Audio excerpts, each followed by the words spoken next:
everyone. If you are seeing me pop up, come join me. This is going to be a short little video that I really felt the calling to come in and do this afternoon. And firstly, sorry, I am getting over quite a bit of an illness.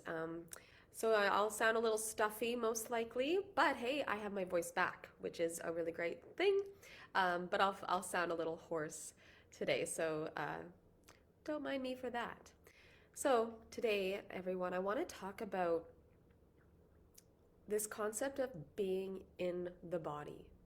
Now, perhaps that is something you've heard before in different grounding or meditative practices, but I'm not sure when those words are said, there's much of an understanding of what that really means and why we want that, why that is even important. And when we don't know why, we can have resistance to doing things. So today I want to talk about what it means to be in your body versus being in your mind. I'm going to talk about why being in the body is important, specifically why it's important in recovery and in a healing process.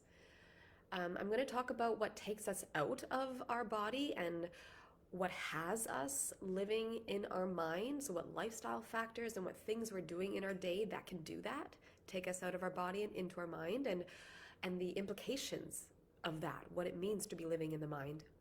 And then at the end, I'm actually going to do a short grounding practice here with you to help you get back into your body and find a sense of grounding again.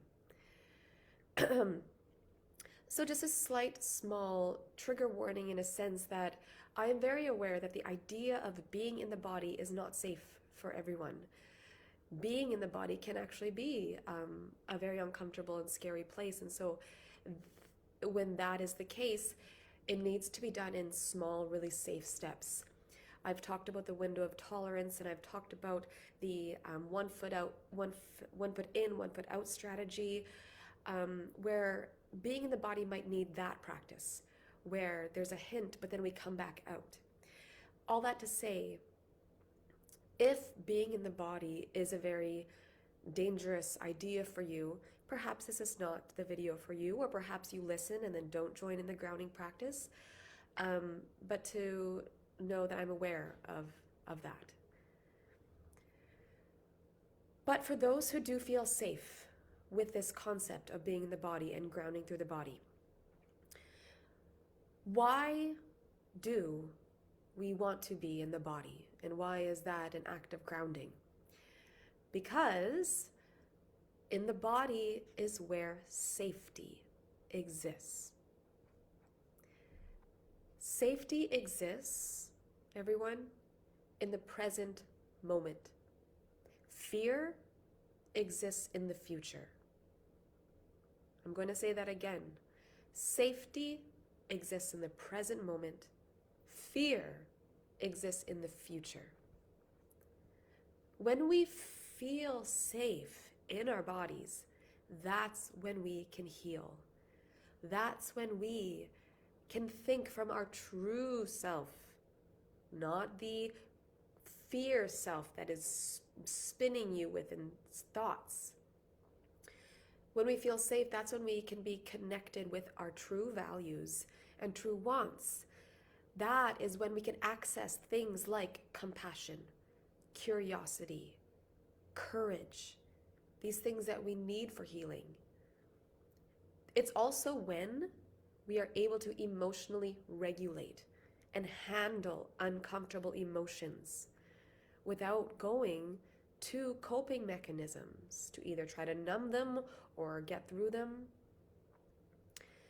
And the way to access safety is by going into the present moment, which is done by going through the body. Now, if safety exists in the body, where does fear exist? Where does fear and anxiety exist? It exists in the mind. So our brains, your brain is the thing that is always going to try to pull you out of the present moment and into the future. It's always going to try to do that. Why? For protection. There's a thing in your brain called your amygdala, and it is your fear center. And its job is literally to protect you from a potential threat, which is why it has us thinking to the future, so we can think of all the potential things that could happen. Because if we at least think about them, then we can find a way to protect ourselves from them, right? But the key word there is potential. Let's take an example just to paint this out a bit. So let's talk about eating disorder recovery. You are presented a new food, and your first response is anxiety. So you have an automatic thought that says, I can't have that, or that is going to harm me, that is bad. So at that moment, what's happened is your brain has pulled you out of the present moment, and now you are living an experience of the future, of fear and anxiety. Your brain has sensed that maybe there's something really dangerous in your environment. Whereas, in that actual moment, in actuality, right then and right there, you are safe. You may even know it rationally, but it doesn't feel that way because you've left your body and gone up into your brain, and your brain, where the fear center is, has now taken over. So living in the brain is when you experience that anxiety, that fear, those spinning thoughts. When we aren't living in our body, we're living in our head. And in our head is where fear and anxiety live. So, what happens when we are living in our minds and not our bodies? How do we know that that's even going on, that we are living in our minds? Here's some examples of things that happen. We eat based on external things, based on routines or numbers or timing, and not on our actual bodies, which leads us to not trust ourselves. Because when you don't take action based on your own feelings and needs and your body, you won't trust yourself because you're not making decisions actually based on you. What else happens when we are living in our minds? Constant thinking about the future and seeing everything as scary or a threat in some way.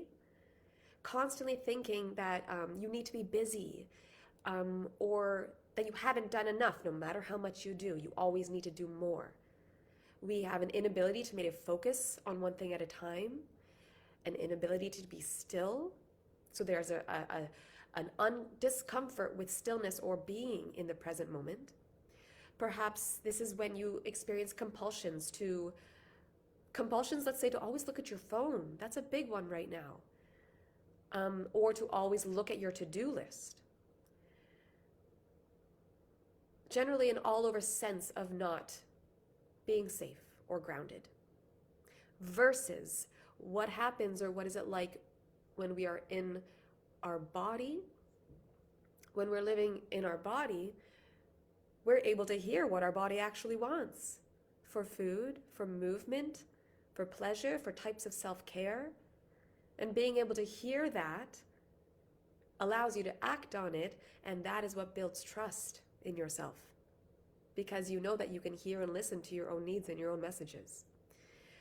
When we're living or back in our body, we can also feel more present, and we feel more okay with the present moment. I'm not saying it will feel wonderful or great, but we can be okay with it. We can handle maybe a bit of slight discomfort that it brings. We feel generally more calm and more at peace, and we're more able to respond to change calmly, so changes don't feel so threatening or so drastic. We also can have a more compassionate energy towards ourselves and others. We don't feel those same compulsions to always go to the phone or always go to the to-do list. And even if things aren't generally working out perfectly, we have a greater sense that things will be okay, that there's a trust there and that safety. So let's talk about things that take us out of our body. What takes us out of our body and into our minds? Well, firstly, not listening to it. So, movement. Movement can absolutely be something that brings us back into our body, but let's say if we're moving or exercising based on mental thoughts or external things like I should or I have to, versus I'm going to move because my body wants it, or my body is calling out for this, or I want to do this movement because I want to connect more to my body. Moving because of those external things will take us further out of our body and disconnect us more. Not listening to it in terms of nourishment. So maybe simply not eating grounding foods, or eating foods that in Ayurveda we call Veda foods. They're literally air quality foods that are going to bring us off of our feet. Things like raw salads, raw veggies, versus grounding warm foods. Not eating food frequently enough will imbalance our blood sugar and will also have that I'm off of my feet, I'm not on the ground quality to us. What else? Too much caffeine. Doing things that spike cortisol levels, like having coffee on an empty stomach or early in the morning before breakfast. Too much screen time. So too much phone time. Or you looking at your phone first thing in the morning or before sleeping. What else? Not taking time to simply chill out and let yourself defraggle. So if you're always going all the time and you never give yourself a time to recenter, then yeah, you're not going to be down in your body. You're going to be constantly up here. Things like not enough daylight and not connecting with others. So, big question, and I'm just going to take a sip of my tea here. What can we do to take ourselves, when we notice ourselves living in this space or experiencing these things I just explained, not being able to focus, stillness feels scary, I can't do one thing at the same time, oh my goodness, I'm having trouble with this one. When we notice ourselves living in that way, what can we do to bring ourselves back down into our body? So there's lots of different things that you can do. And I don't have time to list them all off today, but I'll try to give you some. But they're things that I definitely work on with my clients. There's different ways to get back into your body. And essentially, they are all things that help you come back to the present moment. And so this normally involves things that involve the body and the senses, but with awareness. An example would be doing the dishes, using your hands to do the dishes, really feel the warm water. So doing an activity like that mindfully and taking in the feelings of the water and noticing the slow, methodic movements of doing the dishes. Other things, sunshine and taking a moment to feel the sun on your face. Music, body-centric movements like dancing or tai chi or qigong or slow body-centered yoga. Yoga doesn't always do this. It needs to be certain, and it needs to be with a certain awareness. And so, and touch. Literally touching, connecting to the physical sense of touch to remind yourself where you are right then and there in the present moment. That can also be an act of coming back down into the body. So I'm going to do a practice with you right here, right now. We're going to take just a minute or two to do a bit of a grounding practice for when you are feeling flighty in your head, unable to focus, unable to relax. First of all, notice what's going on. You're in your mind, and recognize that you need to come back down to your body. So wherever you are, I want you to find a seat, a comfortable seat, And I want you to put both feet down onto the ground. So the palms of your feet are flat down on the ground. And I want you to either put the palms of your hands down on the desk in front of you, flat, or down on your thighs. And I want you to close your eyes if that feels safe to you. And just for right now, I just want you to notice.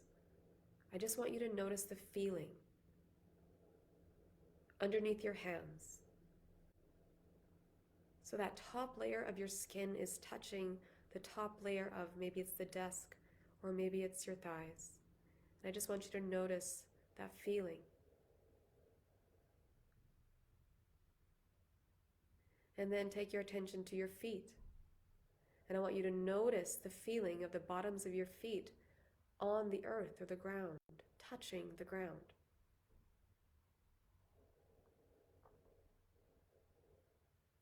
And I want you to inhale through your nose. And then take a slow exhale through your mouth. Feeling your hands, feeling your feet.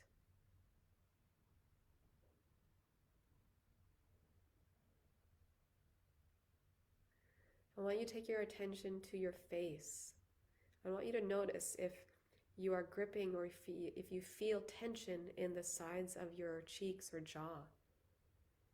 And I want you to just bring some relaxation into that area.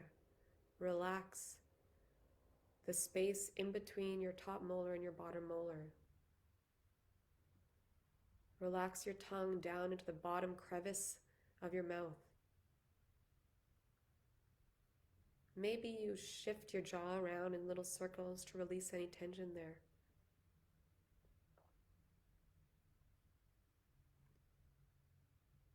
Now we're going to breathe a few times. If you're stuffed up like me, this may be difficult. I'm going to ask you to try a type of breath in and out through your nose. Now I want you to imagine that you have a window in front of you and you're going to fog it up like you do when you're about to draw a little picture in the fog. So just practice that.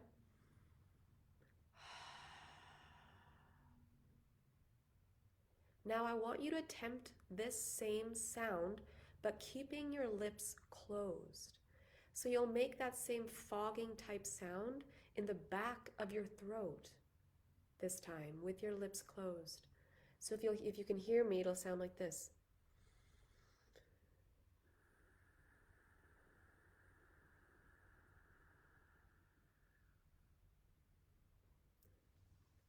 So with your hands still on your thighs or the desk, your feet on the ground, we're going to do this breath 3 times together, breathing in for a count of 4, breathing out for a count of 6, if you can, with your lips closed and making that fogging sensation at the back of your throat.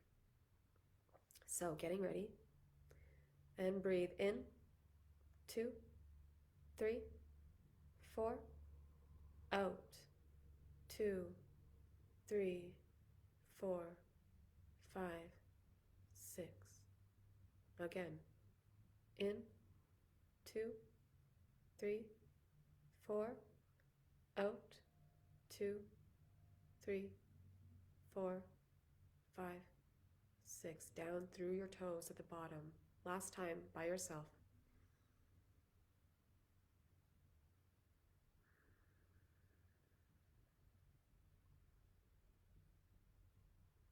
And feel that breath going through your toes, through the ground beneath you. Relaxing your jaw, relaxing your face, relaxing your shoulders. Now, as you continue breathing, I just want you to let the words that I say wash over you. Maybe repeat them to yourself. I am here. I am here right now. Right now, I am here. I feel my legs beneath my hands. I feel the ground beneath my feet. I am present in this moment, right here, right now.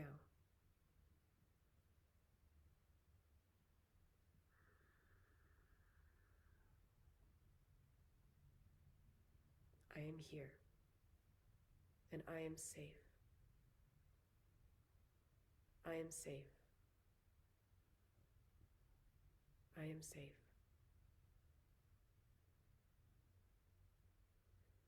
When you're ready, slowly blink your eyes open.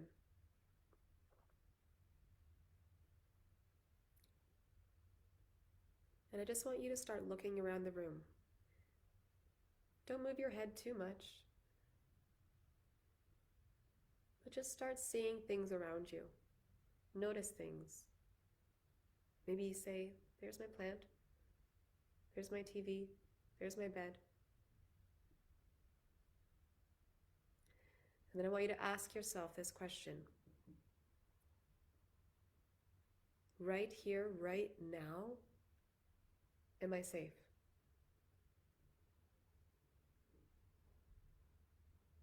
In this very moment, right now,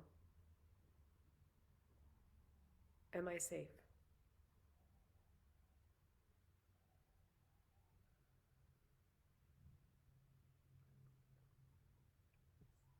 And when you're ready, take a nice inhale through your nose and sigh it out through your mouth. And give yourself a little smile. Lift the corners of your mouth. Recognizing that right here, right now, in this moment, you are okay.